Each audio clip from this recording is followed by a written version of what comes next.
نلتقي اليوم بالأستاذ الشاعر والإعلامي والصحفي عبد الحسين بريسم. أستاذ عبد الحسين، ما هو جديدك؟ تفضل. طبعا أشكركم على هذا اللقاء.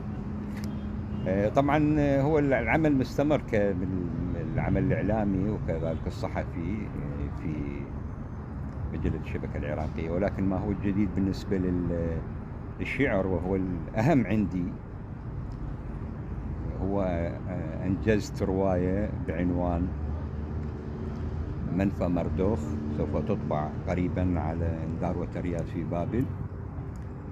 وكذلك أنجزت ديوان شعر اسمه قصائد ميدانية رباعيات البريسم، يتحدث عن شيء جديد بالنسبة لي عن هذا الموضوع. هي قصائد مستلة من الواقع والعمل الصحفي، بالتالي حولت هذه القصائد الميدانية التي تتحدث عن معالم أثرية وكذلك معالم دينية، وبالإضافة إلى اجتماعية وإنسانية، تتحدث بشكل مختزل عن هذه الحالة.